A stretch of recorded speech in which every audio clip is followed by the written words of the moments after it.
What's up, everyone? It's your boy Will Endy, and I'm here with my buddy Jeffrey from Only Talk Sports, and we're gonna watch some talk about football today, including all the games from this wild card Martin Luther King Jr. weekend, and also some college news.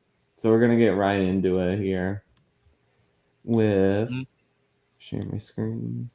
Yeah, there's been a lot of great games in the wild card. Some games went as I thought, Mhm. some games didn't. Same with Will.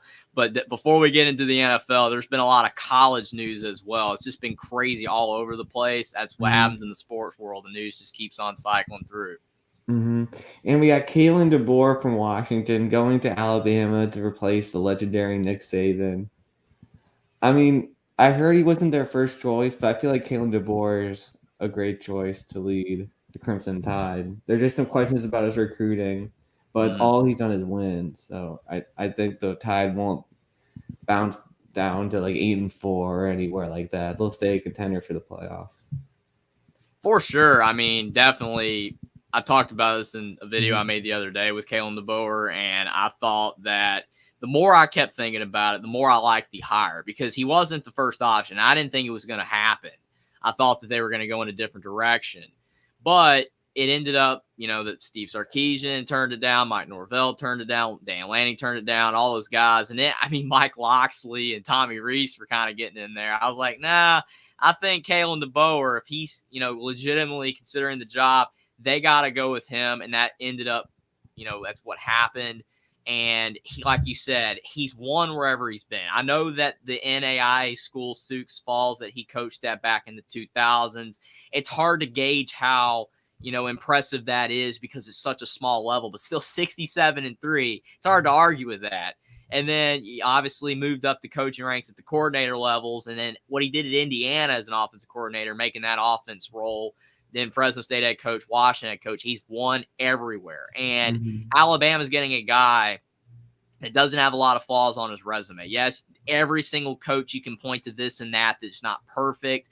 And yes, you would like a guy maybe that's a bit more proven than Kalen DeBoer at the highest level of college football, but he just took Washington to a national championship game. Didn't win. It's very impressive.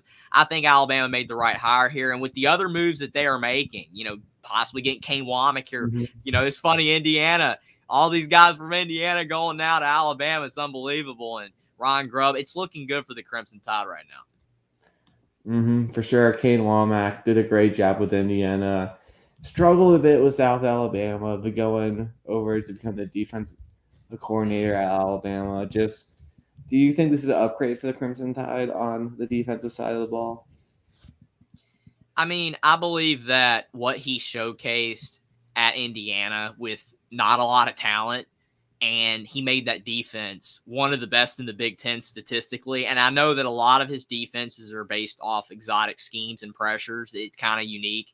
It's not sometimes sustainable every time. You can't blitz all the time. You can't continue to confuse the offense consistently, or sometimes you're going to confuse yourself. You have to kind of run some base sets, but he was running a lot of crazy stuff. And sometimes in games, it would result in Indiana where teams would have one play 75 yards down the field touchdown, but then the next three drives, they got stalled because it was hard to figure out.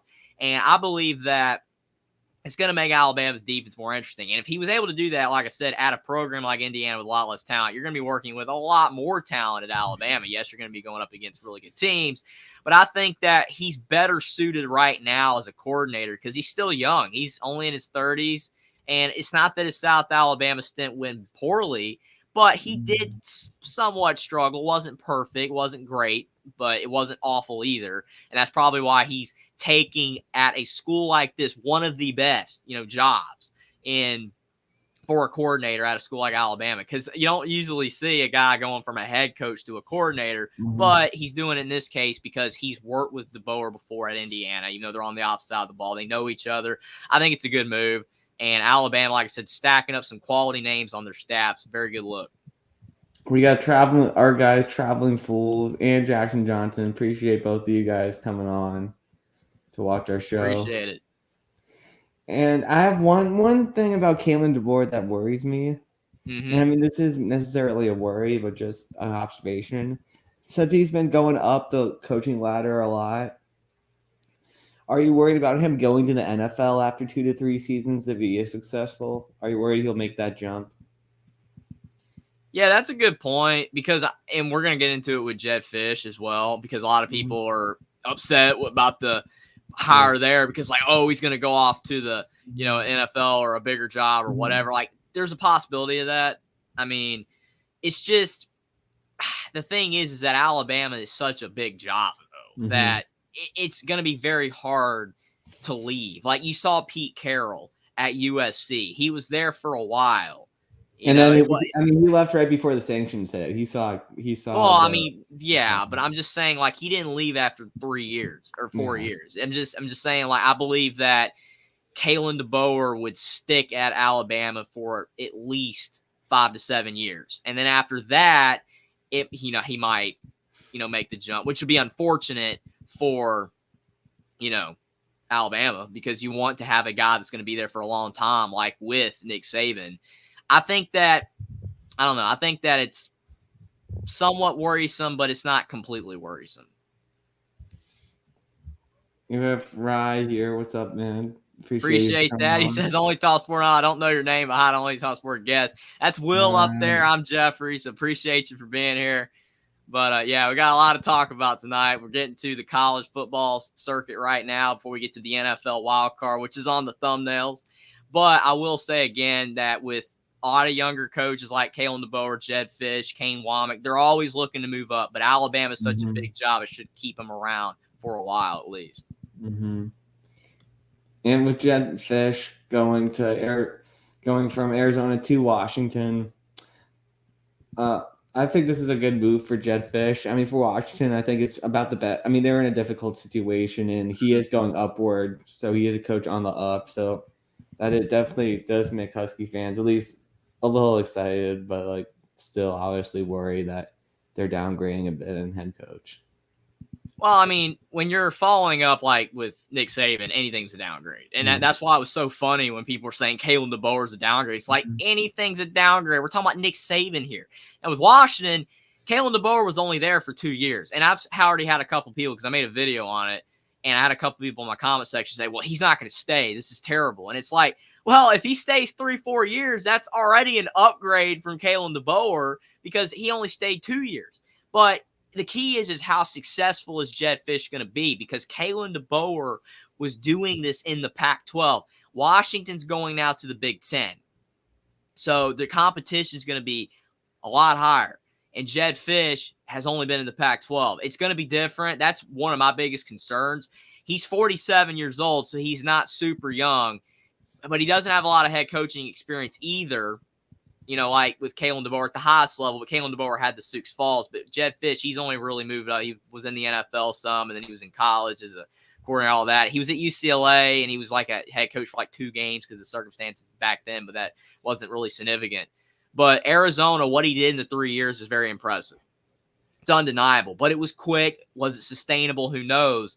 But I do believe that, like you said, Will, based on where Washington was right now, this late, where they had to get a guy, and you're not going to be able to, land some of these other names like the Mike Norvell, Steve Sarkisian. They're not going to Bama. They're not going to Washington. That'd be a downgrade. They had to get somebody. Jed Fish was a really good hire. It is worrisome with him leaving Washington in a few years, but they did give him a big contract. That's the thing. And I mentioned that in my video as well. He's got a big contract, like $7.5 million. And I will give Washington credit for trying to pay DeBoer.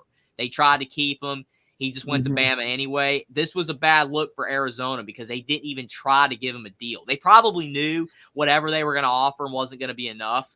But even Fish said, I don't want to leave, but they didn't even give him an extension. They didn't give him a deal, and he just left. It's very unfortunate for Arizona, and hopefully they can get a decent coach to replace him. But Jed Fish, I do think, is a good hire for Washington, especially if he at least stays 4 or 5 years at the very least and can win 8 or 9 games in the Big Ten next year and beyond.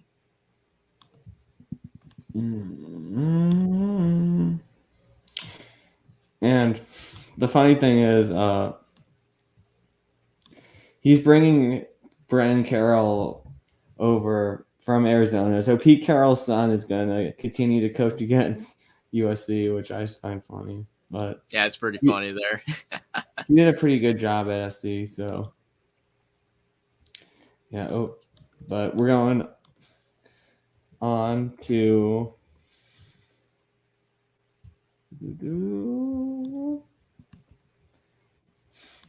Cam Ward going to Miami. This is big news for traveling fools. So especially since he's here, we're gonna have to talk about it. Mm-hmm. What do you think of Cam Ward going to be the new quarterback at Miami? Can he lead the Miami to at least the ACC championship game appearance? Yeah, I don't know if traveling fools. I don't know if you watched my video on this either, but I did make a video on Cam Ward going to Miami. And I'm just like, I mean, you're talking about a guy that declared for the NFL draft. It looked like he's gone. He's not staying. Like, I thought that once you declared, he couldn't even come back for one. But I guess they changed the rules. I don't know. Or maybe he didn't do all the qualifications to say that he couldn't come back. I have no idea. But now suddenly the tide has turned. And the Albany quarterback wasn't enough for Miami. It just was not enough. And they got their guy. They got Cam Ward from Washington State. He's talented. He put up good stats last year at Washington State. He had a couple games where he wasn't great, but a lot of quarterbacks have, subpar games. But for the most part, he played very well. Washington State just was losing. Couldn't find ways to win. A lot of poor defensive performances from the Cougars. So I think it's a great move for Miami. I've said that in the video. I believe that Miami needed to get a high-level quarterback transfer. This was about the last option they had. And it was probably a deal where Cam Ward realized the more and more, he was looking to go pro, that he wasn't going to get drafted where he wanted to. He wasn't going to be getting that big rookie deal. And Miami had that NIL offer for a while. They probably did. And they got the Albany guy just in case they weren't going to get him. But now they got Cam Ward because he wasn't probably going to get a big rookie deal. And the NIL was enough to keep him in college. But the biggest thing for Miami, can they get rid of that negative energy, that negative culture that's been down in Coral Gables for a long time now? Because talent's not an issue. I've got Miami fans telling me, Jeffrey, we're going to be fine. We got so much talent coming. Mario's going to figure this thing out. I'm like, did you see the end of that Georgia Tech game? You should have won. And there were some bad coaching decisions late there. So it's not perfect. The talent's great, but it is not enough if you do not figure out how to win with it. Look at A&M. So Miami, you've got your quarterback, you've got a lot of talent, but can you win? I'm not 100% certain that they can right now until they prove it. I believe they can. They can win the ACC. They can win 10 or 11 games if it all comes together. But we have not seen Miami do this in the last 20 years, basically ever. And until they do, it's just hard to trust them. So we'll have to see what happens. Appreciate you for being here, Hummus Hero. We always try to beat each other for that. That's not. All right. So we're going to go on to the playoff reaction and previews if Jeffrey wants to, but I know Jeffrey wants to do them on his channel, so Jeffrey's choice. No pressure, not pressuring Jeffrey. Oh, if you want to do the previews, you can. I mean, I've been doing them myself for the whole year, but it doesn't matter. We can do them. It doesn't matter. It's up to you. If you don't want to do them, it's no big deal. And CJ Stroud. What a performance by CJ Stroud and the Texans. Their defense was also great as they dominated the Browns. Still a good season for the Browns. Maybe they can do better next year. I wouldn't do any. I do think that they may have to draft a quarterback. Yeah, Hummus Hero says, you guys impressed with CJ Stroud? Pretty much. Absolutely, I'm impressed with CJ Stroud. And unfortunately, I picked the Cleveland Browns. Made a mistake. I was this close to picking the Texans, but I was like, I'm going to go with the veteran. I'm going to go with Flacco. No, the Texans, man, they were out for the Browns in this game. Absolute incredible performance by the entire team. Like, Stroud played well, don't get me wrong, but the defense also played very well. Everything was just clicking for them. And once Flacco made those interceptions, those pick six, it was over. And I just feel like in this game, the Browns needed to keep the score like even, or they needed to be down like by one score less.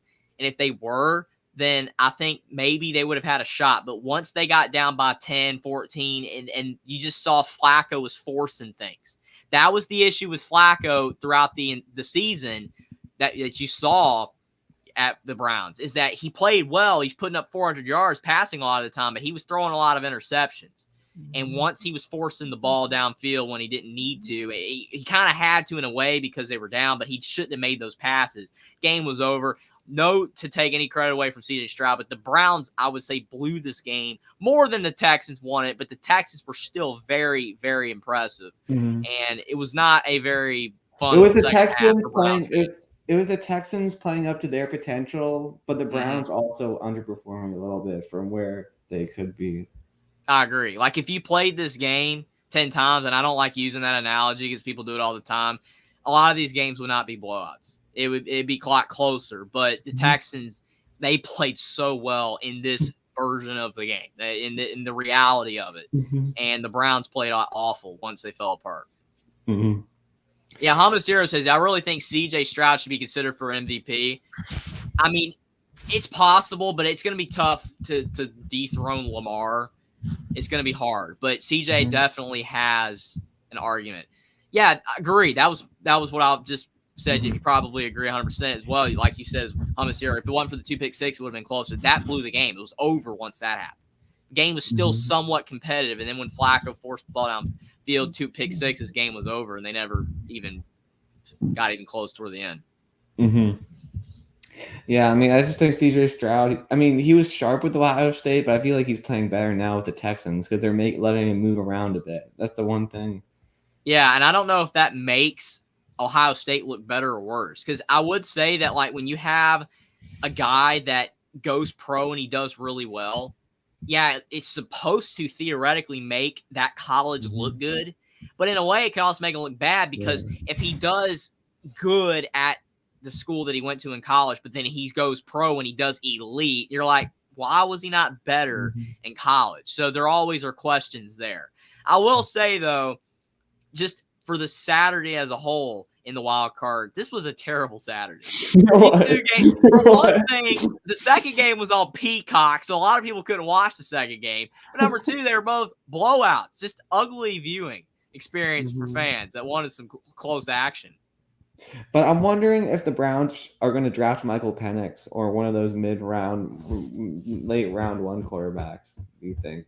Do you think they should? Or should they try to stick with Deshaun Watson or Joe Flacco? It can never hurt because you think about it. There's so many quarterbacks in this draft, and some of them are going to fall. And if the Browns have, the ability to bring in a quarterback like that, it's not going to be one of the high guys that are drafted.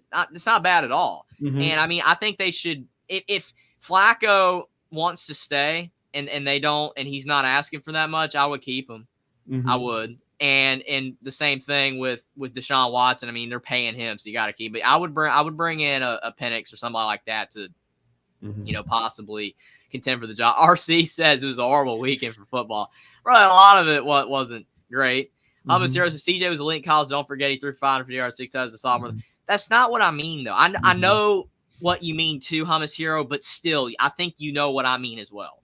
Just the fact that he's done better now. Nobody expected this from CJ.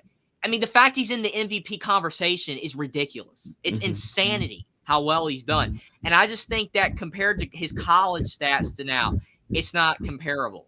The 550 and the 6 touchdowns was also against Utah as well. Nothing against Utah, but I just think there's some caveats there. Ohio State didn't get the most out of CJ, I think is what I mean. I just feel like CJ should have beaten Michigan once, at least, out of... Yeah, I agree. I mean, Hamasiro's right. CJ was really, really good. It's just the expectations are so high at Ohio State that it's sometimes hard to gauge, how actually good a quarterback does. Because, I mean, Kyle McCord was the worst quarterback ever, they said, and he was actually solid. So it is what it is with that. Lancelot, appreciate it. This is good work, guys. Thank you. RC says, well, Cowboys and Eagles have proved to be frauds. The only difference, at least the Eagles have won a Super Bowl or so in recent memory. Cowboys haven't won in forever. And we're talking about, and for the Chiefs and the Dolphins, I believe I picked the Dolphins. Bad pick on my part. Yeah, I had a couple of them. I went with the Browns. It's a bad pick. I went with the Eagles. Terrible pick. But I did go with the Chiefs. And the thing is, this was another game that I was sweating a little bit. The only reason I picked the Chiefs was 2 reasons. Number one is because it was in Arrowhead. because I'm a big believer in home field. I don't always go home field, obviously, why I pick the Eagles and Browns, but I do go with the home field a lot of the time. And the other reason is that the Miami Dolphins had not beaten a good football team this season. They basically just destroyed all the bad opponents they played. All the good teams they lost. I mean, at least they beat the Cowboys, but you're right. Yeah. Well, okay. Well, I mean, Dallas now no one Yeah, thinks no, they're but good, now, yeah. but other than that, like they basically just were horrible against good teams. They got destroyed a few times. Like that Ravens game had a lot of hype, and that just was terrible. But the Chiefs, I didn't trust them either because of how poor they've been playing lately. That Raiders loss, I mean, I picked them against the Raiders. That was ugly. I know the pressure of, being on a big holiday and you're playing football, but still, like, that was not a good performance. And then the Taylor Swift stuff, everybody's like, she a distraction. I don't know, but the Chiefs got it done. But the Dolphins, I feel like they played worse than the Chiefs played good. The Dolphins, maybe it was because the cold weather. It was like a fish out of water, like going from down to Miami and into frigid Kansas City. That might have I been think that was part of it. There were some injuries too. That was a issue. I mean, it. Oh man, RC said no. You went with the Revs. I mean, the Chiefs because of Taylor Swift. That's funny. That's funny. But I mean, I think the injuries to some of the Dolphins defensive players. Van Ginkel was out. They had other guys, and I mean, I don't know if they were healthy, it would have made a difference since the Dolphins couldn't score. Mm-hmm. Appreciate the love, Lance. Do you think that Travis Kelce still? Do you think it's a distraction at all? I mean, he hasn't been playing quite at. I mean, they won, but it was because of Rashee Rice and not Travis Kelce. Do you think it's actually affected his play at all? The whole Taylor Swift distraction. I mean, the thing is, like, I've talked about it all year. He was still dropping stuff. Like, I'm like, what's going on? I've talked about it all year because I've done NFL videos every week. I'm sure some of you guys in chat have watched them. And I've mentioned it probably about 10 times, throughout the year. I'm like, is she a distraction? What's going on? But, like, no one can definitively say. I mean, part of it, he is getting older. That's an underrated part of all of it. He is getting older.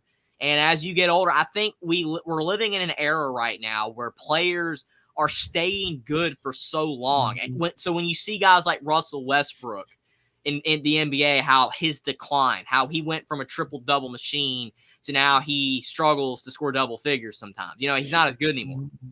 And people are like, oh, he's terrible.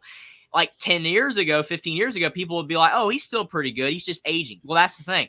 A lot of guys are just really, really good now, even when they get older. Like LeBron or, in the NFL, Tom Brady, who never declined, basically.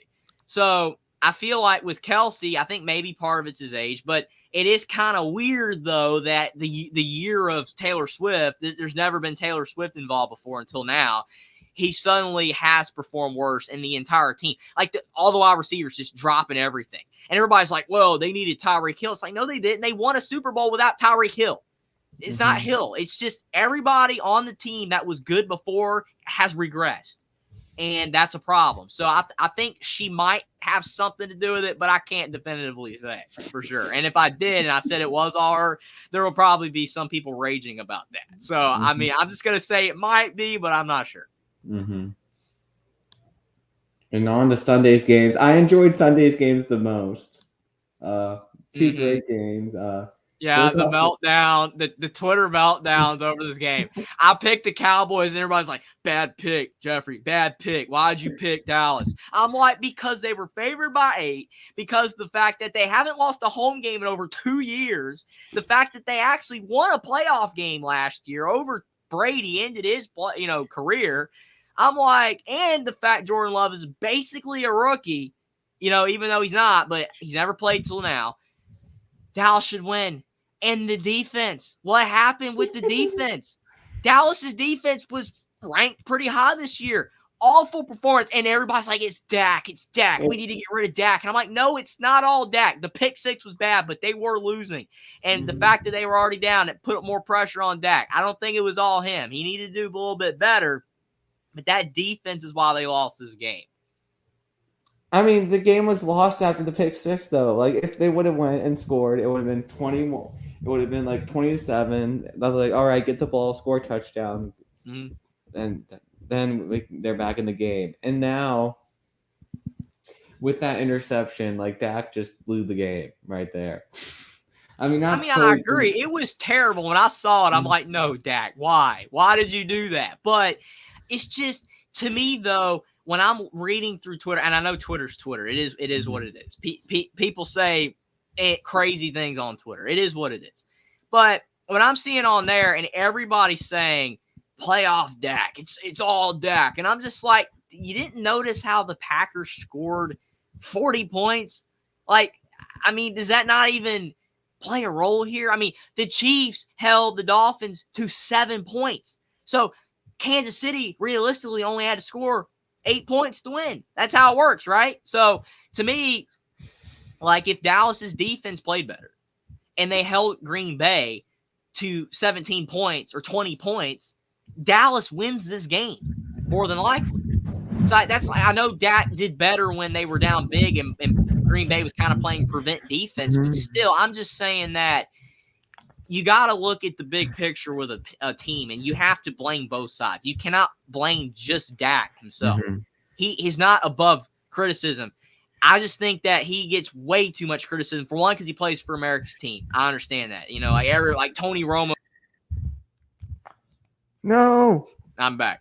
Tony Romo got a lot of criticism as well, but I just think that Dak's criticism is just, it's overblown. And Dallas's defense was the bigger issue. Almost says Twitter's full of sensationalism. It is. It's funny to read for a few.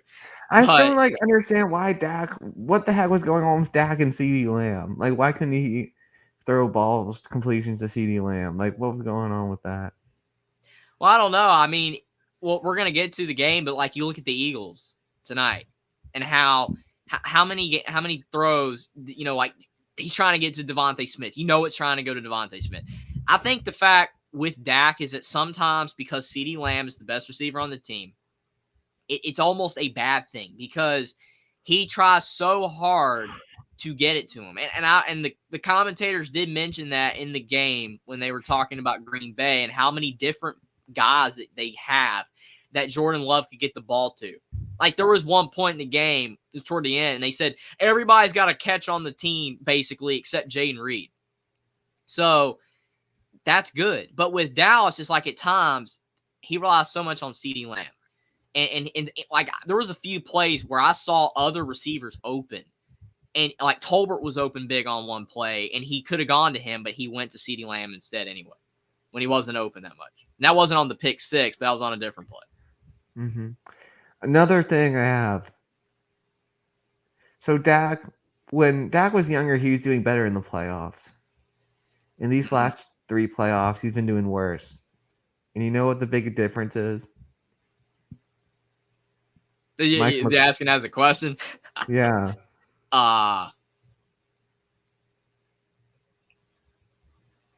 Go ahead. I can't. I don't Mike know. McCarthy. You think it's all Mike McCarthy? Well, there's a pattern. Like he did better in the playoffs with Jason Garrett than he has with Mike McCarthy. So you think Jason Garrett is a better coach than Mike McCarthy? In the playoffs, yes. Oh my goodness! Did you see the beating Jason Garrett was taking on Twitter? Man, people are like, "What is Jason Garrett's takes right now?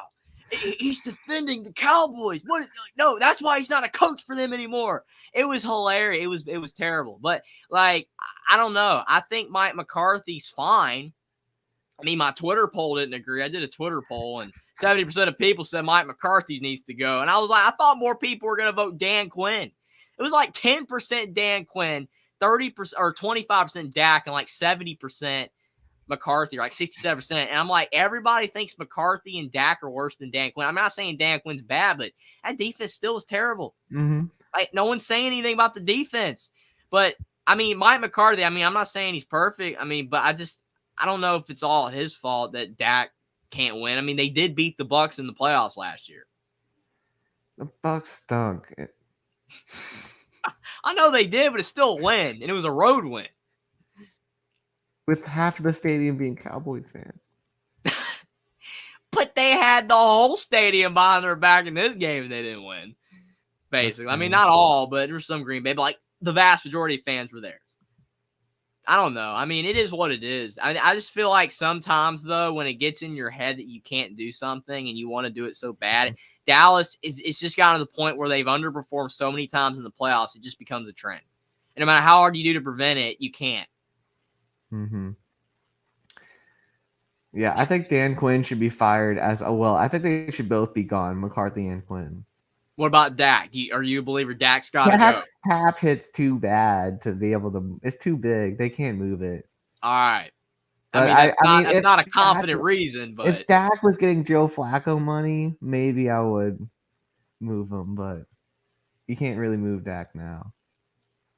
Jackson says, "Is the NFC East now back to being called the NFC least?" This has been a great weekend. As a Commanders fan, this has been a great weekend. Oh yeah, seeing all your rivals go down. I mean, and they went down in flames too. Like they didn't just lose. I mean, you gotta take what you can get, right? Now, let's talk about the Packers. Let's compliment the Packers a bit. We can't just be negative all the time. How about Jordan Love in his first playoff start?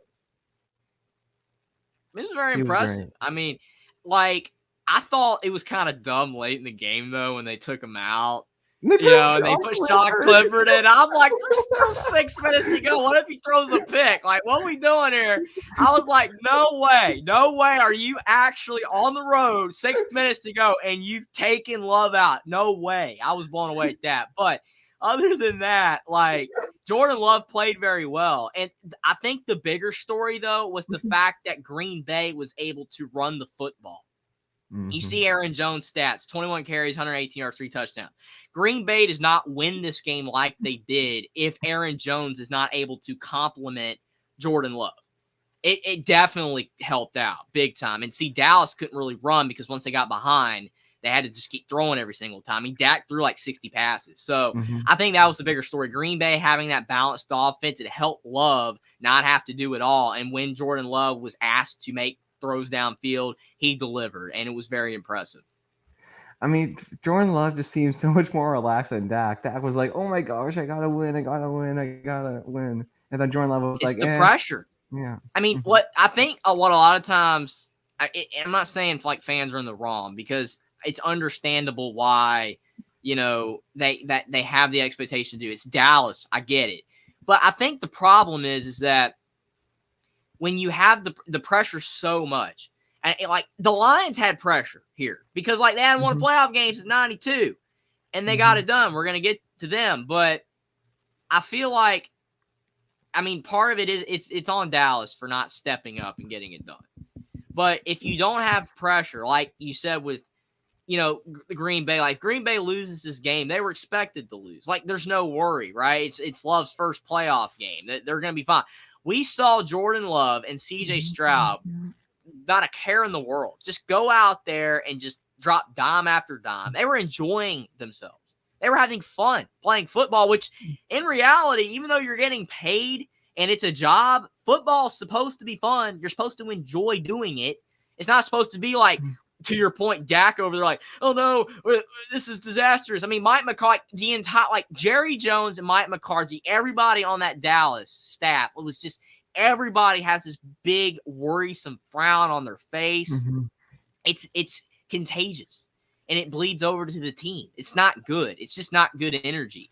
And I mean, it is what it is. You have those expectations, but sometimes you got to lax up a little bit. Even fans, just like, if you put too much pressure, it can come back to bite you. And I think sometimes this Dallas just has too much pressure. Packers didn't have a care in the world. They just balled out and won. I think Jerry Jones puts that on the Cowboys. He hypes up his team. Like he was like, this might be like my best team since the Super Bowl teams. Like that's why he was saying about this team. This was like the best team. I understand why he's saying that. I mean, you want the confidence, but if it comes back to bite you or backfire, then it makes you look really bad. You can't. It's kind of like, for example, Kurt Signetti going to Indiana. He's talking a big game here, right? Saying we're going to compete, and Michigan and Ohio State suck and all that. And it's like, You can do that, Kurt Signetti, but if you go out there and you just put up Tom Allen's, numbers, you're getting blown out, that ain't going to look good because you said those things. So, and to Hummus Hero's point, to I was going to counter that as well by saying the same thing. Part of it's the fans, too. It's Jerry, going above and beyond saying what he says, but it's also the fans. It's Dallas. I mean, all I've known since I was 4 years old, they're America's team. You know it your whole life. They're the team that's got the target on their back, and it has haunted them since 1995. All right, that's a good place to end it. The Rams and the Lions. The Lions finally breaking through. Yes, I mean, they haven't won a playoff game since 1992.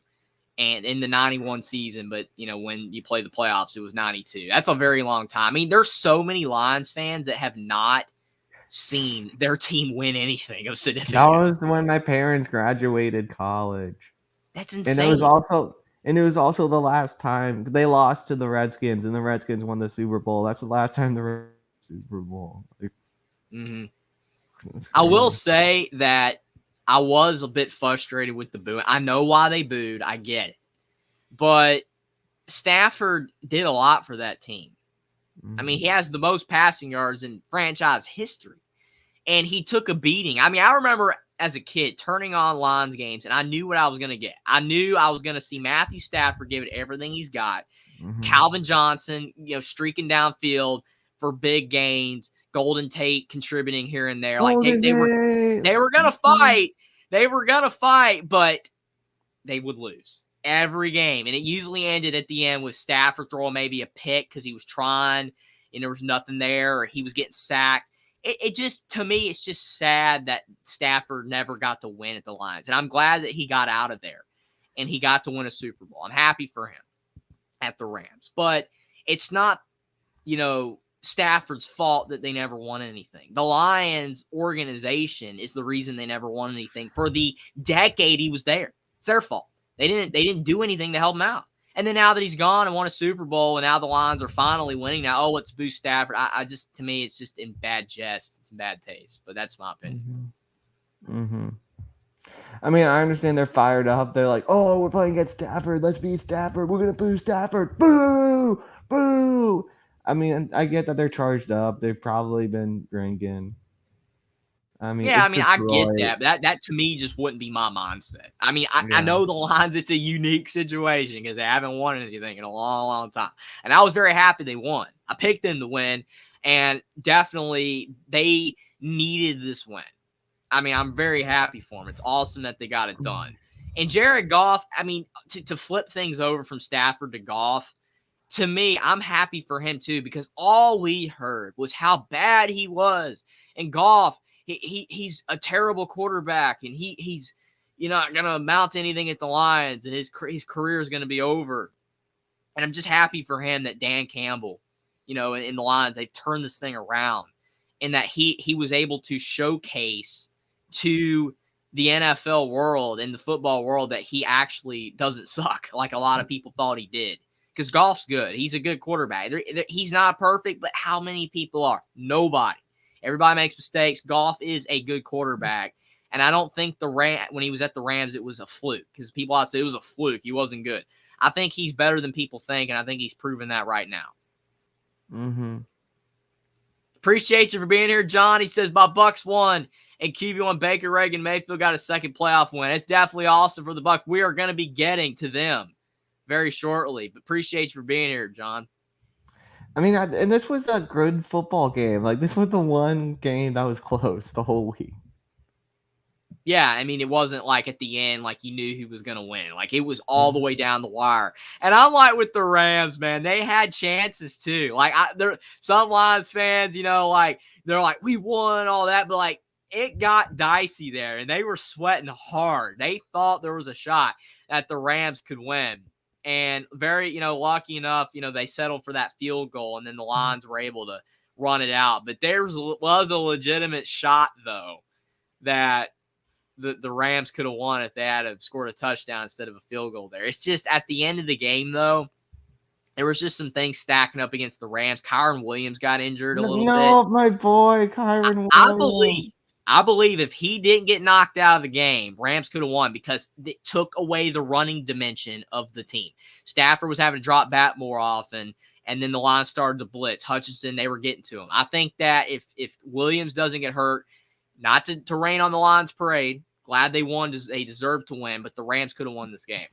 Kyron Williams, man, the return of good Notre Dame running backs. He's the first one. Him, then Audric Estime, and then hopefully Jeremiah Love.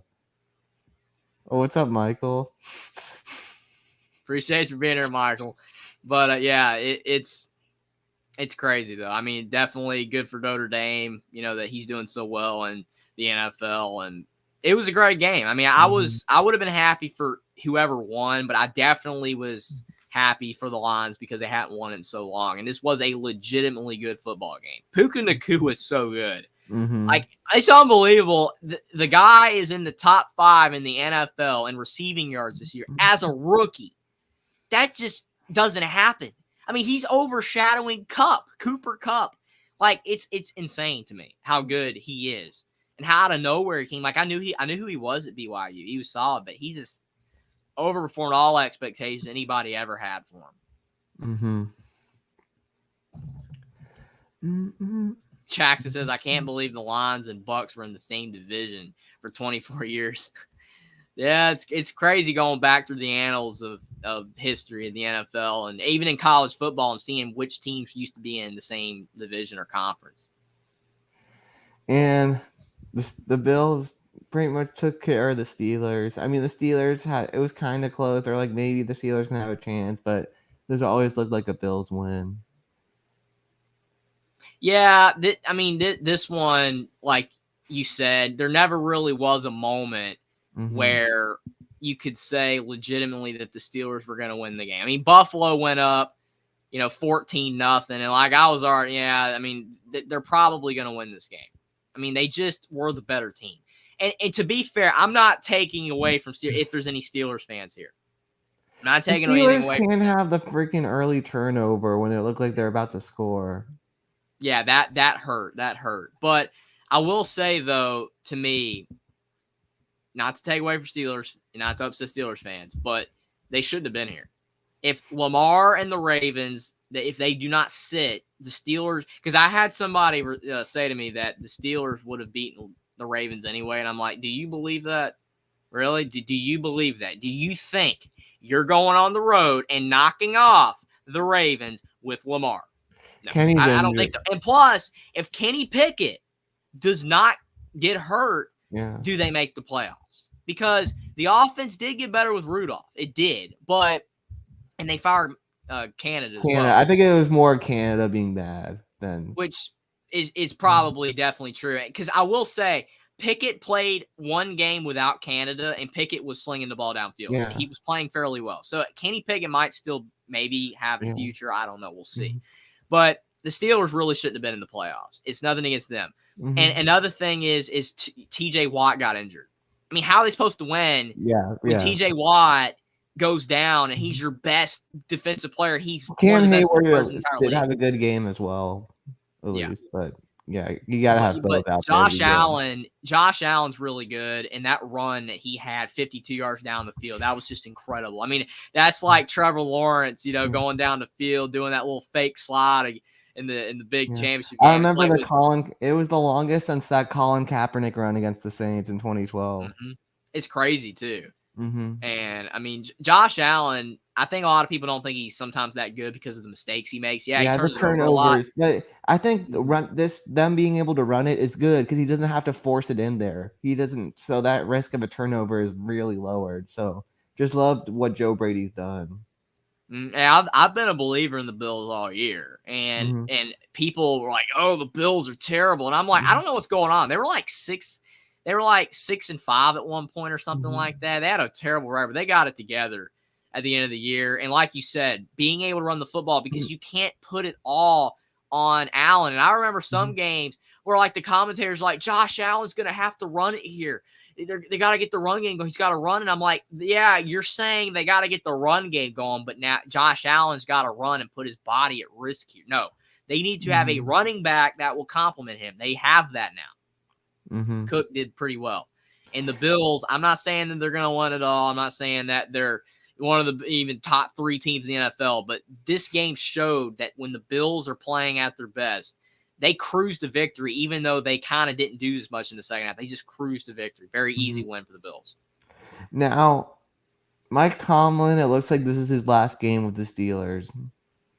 Now, that's not what the commentators said, though. During the game, no, they said...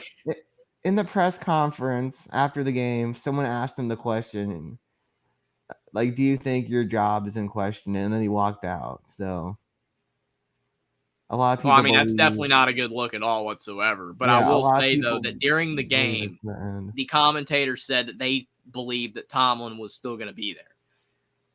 But they could be wrong. But usually, I will say, like, commentators, what they say sometimes, that, like we saw with Florida State, how the narrative was as long as they beat Louisville, they're in, right? Yeah. That shifted. That stopped. After that, they were like, well, I think if they don't win by enough, they're not going to get in. So, like, sometimes what they say you would think would happen. So they said that he should be all right. But if you're saying that, then maybe he's not all right. I believe that Tomlin, I don't think it's all his fault, but they should have fired Canada quicker. I mean, that didn't make any sense at all. Yeah, I agree with that. It'll be interesting to see what the future of the Steelers is. Yeah, Hamasiro says it would be insane to fire Tom. I don't think they should. I mean, I know that we're getting in an era where people even like it used to, and I know you've been alive long enough, Will, and I have too, to the point like we remember a time where if you had the longevity factor, you could withstand some crummy years because of what you've done before. The goodwill that you earned in the past was enough. Now we're getting to a point where that's out the door. That's why Belichick, we saw that. We're seeing it with more coaches now. Rick Stockstill finally got pushed out. Middle Tennessee State, I know that's a much smaller coach, but we're just seeing this more and more often. If you're not winning anymore, Mike Bray, that's a better example. Mike Bray at Notre Dame. Jim Boeheim at Syracuse. It goes on and on. They're getting pushed out. And then they're like, well, they parted. No, you pushed them out. There's no resignations. There's no party. You got rid of them. And that's fine. I'm not saying that it's wrong, but it used to in the past, if you earned that goodwill, you were fine.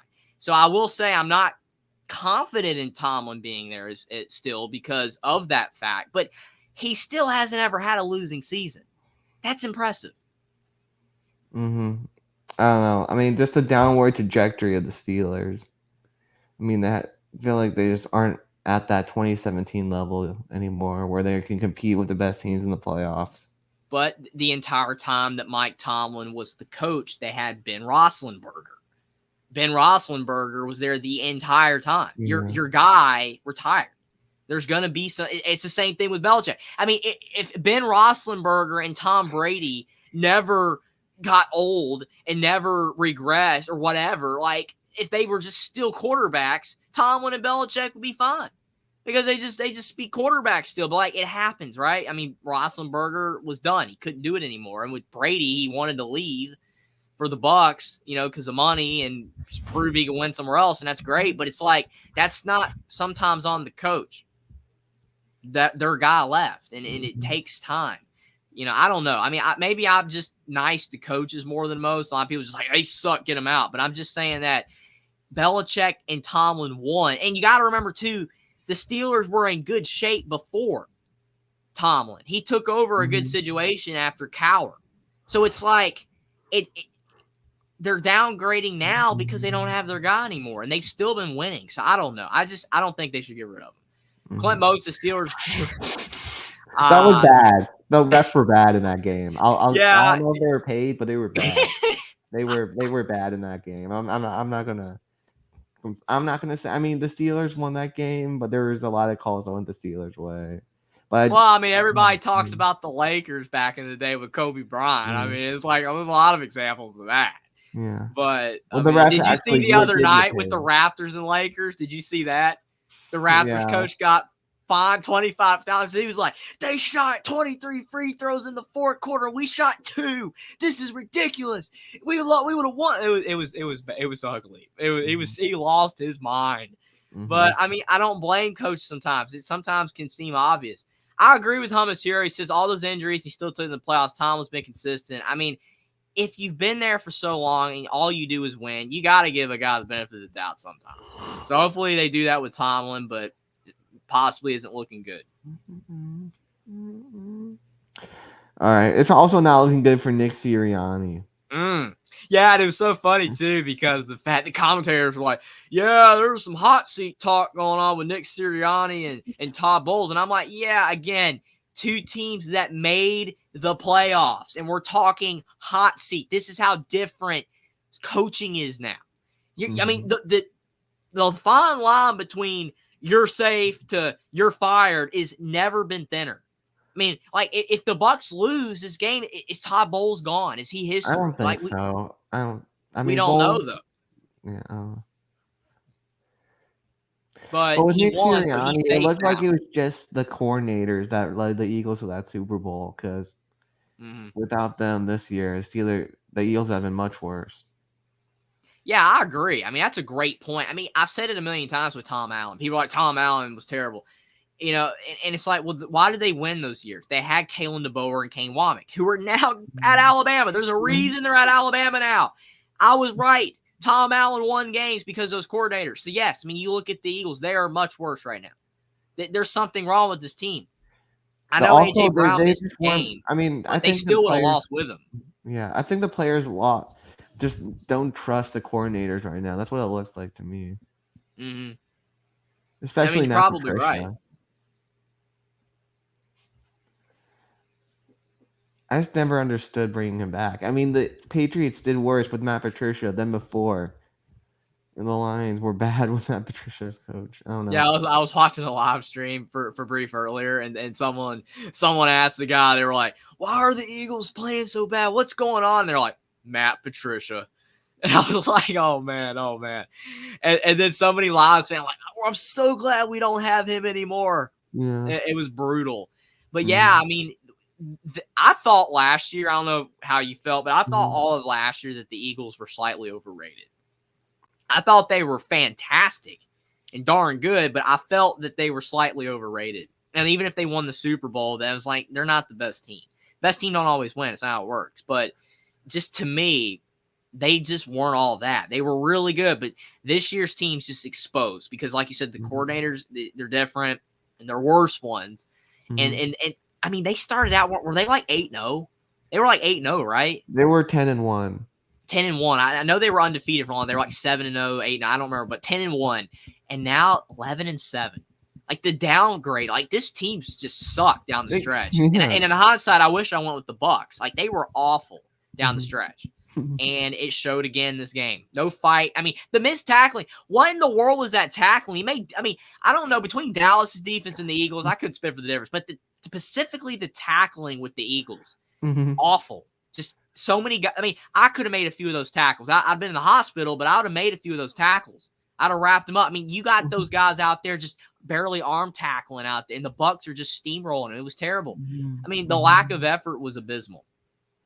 And do you think how many of the Eagles veterans do you think are coming back? Like, is Jason Kelsey coming back? Is Brandon Graham coming back? Is Fletcher Cox coming back? How different is this Eagles team going to be if they retire? Because they've been playing well too, even though they're old. I will say though that Kelsey after the game got really emotional, and he was like speaking words, you know, like tight-lipped with his O-line coach. That didn't look good for him returning next season. I'm not saying he's done. I have no idea, but he was very it wasn't like their normal emotion. He got very emotional, and the commentators mentioned that. They're like, yeah, he might be done. So the other guys, who knows? But if they're all gone, yeah, the Eagles might be getting worse. They might be crumbling a little bit. We'll have to see, but they got a lot of things they need to fix. But it will be tough for Kelsey to go out that way, because I mean he's a really good center, but it is what it is. I mean, if he wants to hang it up, I mean, he's had a good career. How about Baker Mayfield, man? I'm happy for Baker. Everybody's like, Baker can't play. I remember it was one of the first videos I ever made on my YouTube channel. I was discussing the Carolina Panthers, right? And I was talking about the quarterback competition between Darnold and Baker Mayfield. And I was like, Baker's really good. He had the really good couple seasons at the Browns. And then those injuries, it's not his fault. You can't blame Baker for that. He was playing through the injuries. You got to commend Baker. He should have not been playing. And then I had a lot of people like, you don't know what you're talking about. Baker Mayfield sucks. He can't play. And I'm like, yes, he can. He is good. And then they're like, look what he's doing with the Panthers. He can't play. I'm like, the Panthers stink. The O-line's terrible. Look what he's doing. Yet again, playing through pain, playing through injuries. And when he's given just enough time and when he's given enough weapons, this guy can play football. 4,000 passing yards, 28 touchdowns, 10 interceptions in the regular season. Very good stats. And what he did in this game, 337 yards, 3 touchdowns, 0 picks. Very impressive performance, and I'm very happy for Baker because I like when people trash on a quarterback and say that they're terrible, and then they go out there and have a redemption story. I love stuff like that, and I'm very happy for Baker. Mm-hmm. Yeah, I agree. I mean, the thing is, they ran him out of town because, he sucks now. It's like he played through pain. He could have sat. He could have missed time, and he would have gotten healthy, and he'd have been all right.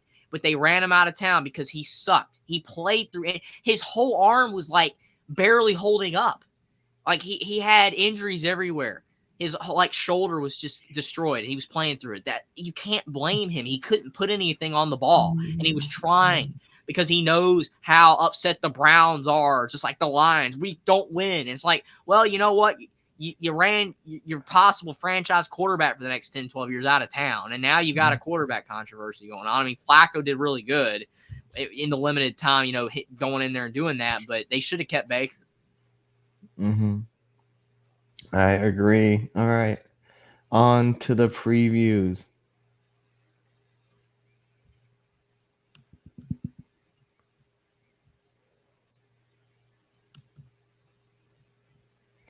We're starting off with the Houston Texans at the Baltimore Ravens in M&T Bank with the Ravens as a 9-point favorite and the over-under at 45.5. My thing is with games like this, I always think about it, but the Ravens, they've balled out all year, right? Everybody's talking about how good they've been. And now they've been sitting for a while. They haven't played football. And you got the Texans, Will Anderson, CJ Stroud, the young guys, they're coming to town. They're confident, just like the Packers were last week going to Dallas. Can't the Texans shock the world and knock off Lamar and the Ravens on the road? Is it likely? Probably not, but you never know. Because the Ravens, I remember a few games this year, they did barely win. I remember that Rams game specifically. Like, they were at home. A lot of people thought they'd win by a lot. And that game, when the Rams barely lost, that gave me a lot of confidence saying, I think the Rams are going to turn this thing around. I wasn't sure if they make the playoffs at the end of the day. But the Ravens haven't been infallible. That game against Miami where they just destroyed them, that made a lot of people be like, this team's good. And then the 49ers win too. That was the big, big one. Man, they just blitzed the Niners on that big, game that everybody was anticipating. Mm-hmm. And now people like the Ravens are the best team, even over the 49ers. I don't know. I mean, they have Lamar Jackson. He's playing at the best level he's ever played at. And he's, more importantly, stayed healthy. And that's why the Ravens are here. Ravens would have made the playoffs in years past and probably done some damage if Lamar didn't get hurt. But he's healthy now. They got a fantastic team. But CJ Stroud, he is hot at the right time. He's healthy at the right time because he did miss a couple games with a concussion. It's going to be interesting. But what are your thoughts, man? My thoughts are, will the Ravens be ready? Because last time they were in this situation and they played the Titans kind of dominated that game. Mm-hmm. So will the Ravens be ready for this game? Will they be ready? Will Kyle Hamilton be ready for Nico Collins? Will Lamar be ready for this Texans defense that looked impressive and has been coached very well under D'Amico Ryans? So much better than last year. Their offense wasn't that bad last year. It was their defense that was horrible. But now with Willie Anderson and D'Amico Ryans, the Bama boys, they've been looking good. Mm-hmm. So that's what I'm looking forward to. Will the Ravens be ready for what the Texans have? Because the Ravens have more talent. They should win. Just will they be prepared? Yeah, Clint Moses says Texans all day. Look at those leading stats columns because you got CJ and Singletary and Collins. But the thing is with Lamar, though, you got to take into account the running because, of course, he's not going to have as many passing yards as CJ because he doesn't throw it as much. He runs a lot more. But I know what you mean, Clint. It's incredible. I mean, Nico Collins, he's exploded onto the scene. We talk about Puka Nacua because as a rookie, what he's done is insane. But Nico Collins got a lot better this year. And the fact that Texans do have a run game, that definitely helps out CJ Stroud. I mean, the Ravens, though, they're so good. And their defense is very good. But, I mean, I am tempted. I really am. I am tempted to pick CJ Stroud because I went against him against the Browns, and it cost me. And I've backed the Texans a lot this year in key games down the stretch. When CJ was in, when he was out with the injuries, I didn't pick him. But when he was healthy, I went with the Texans a lot, and they came through more often than not. I agree, Ferris. Again, to your point, Baker wasn't healthy. We definitely talked about that. He should still be at the Browns, 100%. But the thing is, I think that the Ravens' talent's going to be just too much, and they're on the road. The Texans were at home. That's a key thing. They had the home crowd environment helping them out. I'm very, very, very tempted to pick C.J. Stroud and the Texans, but I will go with the Ravens to win 28-21 over the Texans. I think C.J.'s going to have a good game, but I think that being on the road in that environment, Lamar has been playing at an MVP-like level. As long as he stays healthy in this game, doesn't get hurt, and the defense puts a lot of pressure on Stroud, more than the Browns did, I think the Ravens will find a way to win. Agree. I think it'll be a little more high scoring, so I went 35-27 Baltimore. But yeah, I just think Lamar's too good. It's going to be interesting, though. I'm looking forward to that game, and I would not be shocked if an upset at all. And I know some people get upset when I say that because it's like, well, you should have just picked the It's because I do believe the Ravens will win, but I think the game's going to be very close. I think the Texans are going to give it everything they've got, and if they win, it wouldn't shock me. It would not at all whatsoever. This wouldn't shock me either. The Packers beating the 49ers. This wouldn't shock me either. No, it wouldn't be shocking at all. Like, definitely the way Love played again, getting that confidence to win at Dallas. If they won this game, it wouldn't be crazy. It wouldn't be absolutely insane. I would be more shocked than the Texans Ravens just because of how good CJ's been. But I still wouldn't be just absolutely blown away. Like, oh my goodness, I can't believe this. Like, it's impossible. Like, when Fairleigh Dickinson beat Purdue in college basketball, something like that magnitude, even though I did think Purdue was going to lose in the second round to Memphis, but Florida Atlantic beat Memphis, but that's beside the point. Thing is that the 49ers, they're really good, but the issue with them is they've had a couple stretches this year where they sucked. I mean, they started out 5-0, and then they lost 3 in a row, and during the 3-game stretch, they had some injuries. But then they played great again, and then faltered a bit down the stretch. I don't know. I mean, the last game, you can't really blame them because they sat guys. But still, like they didn't play as well at times late in the season. In the middle stretch. And I don't understand why. I think injuries were a key role. But Brock Purdy just cannot have a dud game. That game against Baltimore where he threw was like 4 interceptions. 4. And that game was ugly. And I know the Ravens are that good. But he can't have a stinker game. And I will say the thing that helps Brock Purdy out is he's been in the playoffs before. He played last year, and he did good before he got injured. And Christian McCaffrey's been insane, and Ayuk's been insane. Deebo Samuel's reliable as ever. And they got great players, both on defense. It's not going to be easy for the Packers to win. But it's doable, but it's going to be hard. I don't know, man. I just have a weird feeling that the Packers are going to win, but the 49ers are just – the 49ers just have a better defense than the Packers. Same with the Ravens. I think their offenses are comparable, but I think the home teams just have better defenses in this game. So I'll go Niners to win 34-28. But this one, I mean, if there's an upset here, I wouldn't be that surprised. Yeah, it's tough because of the fact that you've got, like with the Texans, Ravens, same here, a quarterback in Jordan Love like C.J. Stroud that's young, that's confident right now. And sometimes you want to just ride that, right? Ride that wave. But the Ravens and the 49ers, two teams that are elite probably in most people's minds the two best teams in the NFL. It's just tough for me to pick the Packers. I've tempted again, but I'm going to go with the 49ers. They're at home. Brock Purdy's been in the playoffs before. That offense is insanely good. The defense is really good. I think Jordan Love's going to try, but it's going to be too much late. I'll go with the 49ers to win 31-20. All right, on to the Sunday games. Bucks Lions. I mean, this is another game not kind of like the first two where you're talking about the Bucks with Baker Mayfield coming in off a really good performance. I know he's not, young like a rookie like the other two, basically. I know Love's not a rookie, but he hasn't played, so I just count him as one. And then with CJ Stroud, Baker Mayfield, he's a younger side, but he's been in the playoffs before. But it's just odd to me. You got these teams that are just hot coming in, going on the road. One of these are going to go down, probably. Realistically, it might not happen, but realistically, though, between the Texans, Packers, and Bucks, one of these is probably going to win somehow. I don't know who's going to be, and maybe none of them do. But the Lions, it makes sense because they haven't won since 92. They got it done, and they're confident as well. Goff's playing great. 30 touchdowns, 12 interceptions, 4,500 yards. David Montgomery, Jahmyr Gibbs is a great tandem in the backfield. Amon-Ra St. Brown is I don't want to say he's still underrated, but it seems like he is. Like, he's that good, and people just sometimes don't talk about him that much. But the Lions are fantastic, and that defense is really good too. But against the Rams, though, they weren't elite in that game. They did good, but they weren't elite in that game. They found a way to win. But the Bucks, though, it just depends on if the Bucks can hold up Baker.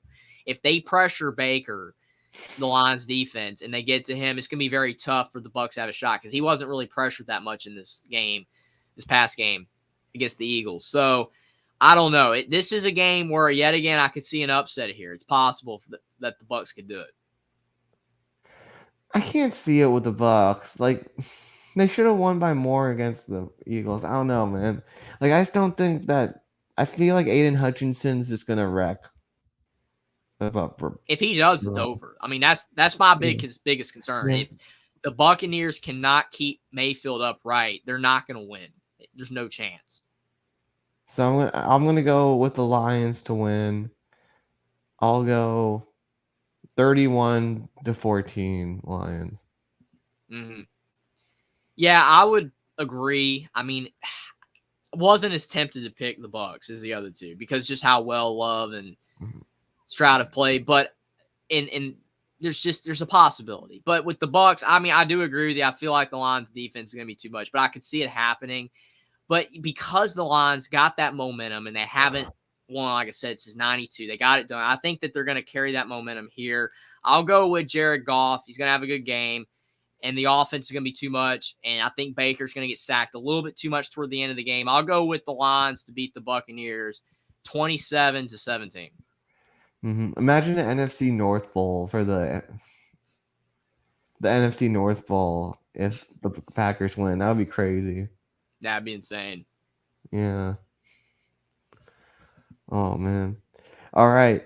The Chiefs-Bills. This time it's in Buffalo. Patrick Mahomes' first road playoff game. Mm-hmm. Yeah, that's wild, too, because, like, normally, they're always at home. Arrowhead is their friend. But nope, because they had some, bad games this year, not as good of a record, they're on the road. They're in Orchard Park. This is the toss-up game here. I mean, everybody knows. Like, the other three, we went with the favorites every single time.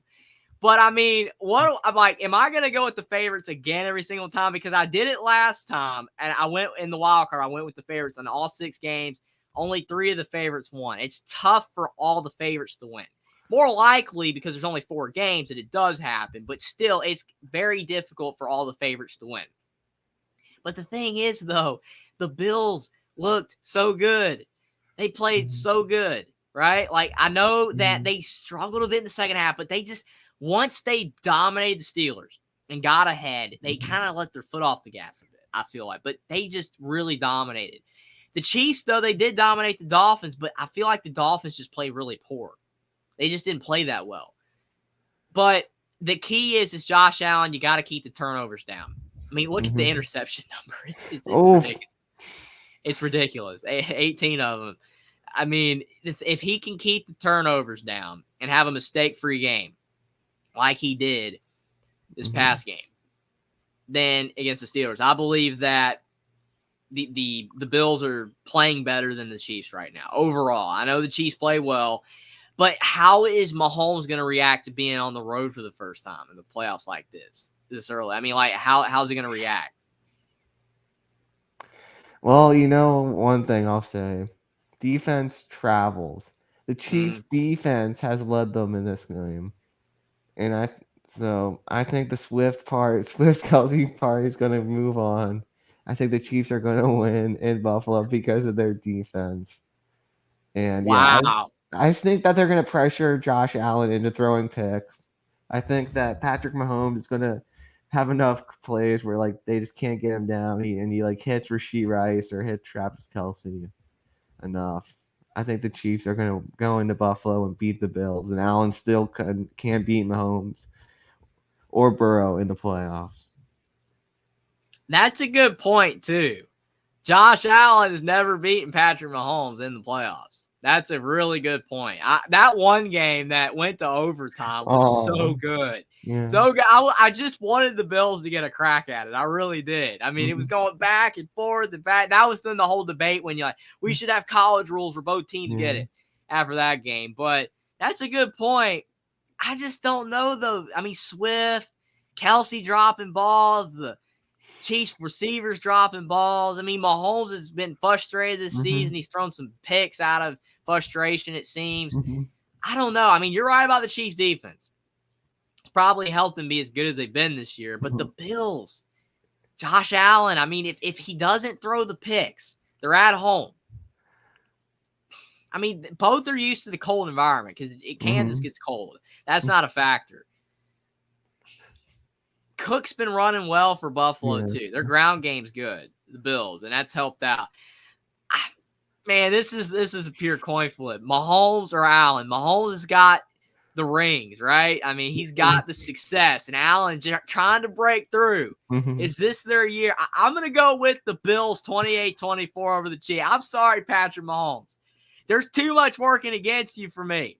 The distractions, the mistakes. You played well this season, but you're on the road. I think the Bills, this is their year to beat the Chiefs. I think Allen's going to get it done. If it's not this year, when's it going to be? So I'm going to go with Buffalo 28-24 over the Chiefs. All right. Jeffrey going with all favorites again. I did it again. I don't know if that's the smart move, but I did it again. We'll see what happens with that because, I mean, man, like last week I picked all 6. I got to go with an underdog eventually. And I almost did with 2 of them. But it's just hard. All those home teams, the home crowds, we'll see what happens. All right. Well, it'll be interesting to see where the coaching carousel goes. A lot of interviews are going on now. No news actually yet. And nothing's been done yet. So we'll see what that is soon. But yeah, I mean, just hoping that the games will be more competitive. We only had one game being competitive out of 6, which is a bit of a bummer. Yeah, hopefully there are more competitive games. I'm sure that at least 2 or 3 of them will be really good. Maybe there might be one game that could be a bit of a blowout, but I think that at least 2 or 3 will be good. They look too good on paper. Clint having a good week on the picks. Congrats there, Clint. Yeah, Clint did really well. I went 3-3. Hopefully I at least go 3-1 this time. All right. Well, thanks for tuning in, everyone. And yeah, next week we'll be right here talking ball. Appreciate everybody for being here. Like the stream. Both of them. Subscribe to the channels. Me and Will. Appreciate everybody for being here, and we'll see you soon. All right. Thanks, everyone.